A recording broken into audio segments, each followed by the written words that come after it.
আসসালামু আলাইকুম ওয়া রাহমাতুল্লাহ।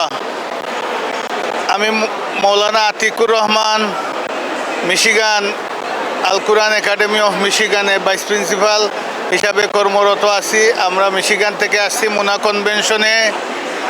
আলহামদুলিল্লাহ, এবারের মুনা কনভেনশন ছিল খুবই উপচে পড়া ভিড় এবং মানুষের মনের মধ্যে ছিল আনন্দ, যেহেতু বাঙালি কমিউনিটির কনভেনশন মূলত।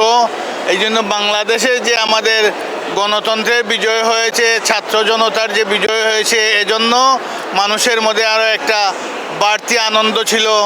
এবারের মুনা কনভেনশনের প্রতিপাদ্য ছিল শান্তি এবং ন্যায়পরায়ণতা মানবতার জন্য।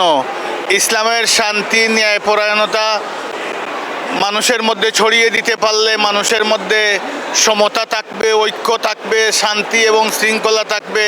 সারা দুনিয়ার মানুষ আমরা ভাই ভাই, যেটা আল্লাহ সুবহানাহু ওয়া তাআলা বলেছেন, এটাই এবারে আহ্বান জানানো হয়েছে। ছোটোখাটো দলাদলি এবং মতানৈক্য ভুলে গিয়ে ঐক্যবদ্ধভাবে আমরা ইসলামের রজ্জুকে আঁকড়ে ধরব, যে যেখানেই থাকি। বিশেষ করে আমরা আমাদের বাংলাদেশকে সাপোর্ট করব, যেহেতু বাংলাদেশে একটি জনগণের সরকার এসেছে।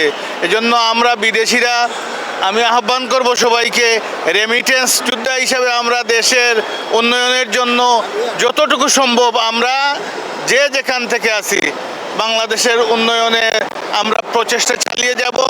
আমাদের সর্বশেষ আমরা এই কনভেনশনের পক্ষ থেকে আমাদের চৌকস এবং জনদরদী সেনাপ্রধান এবং আমাদের প্রধান উপদেষ্টা নোবেল বিজয়ী কে আমরা আপনাদের প্রধান উপদেষ্টাকে আমরা অন্তঃস্থল থেকে মুবারকবাদ জানাচ্ছি।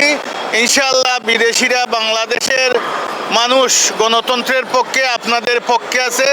আপনারা দেশকে এগিয়ে নিয়ে যান। ছাত্র জনতাকে আবারও ধন্যবাদ জানাচ্ছি। আসসালামু আলাইকুম ওয়া রাহমাতুল্লাহ।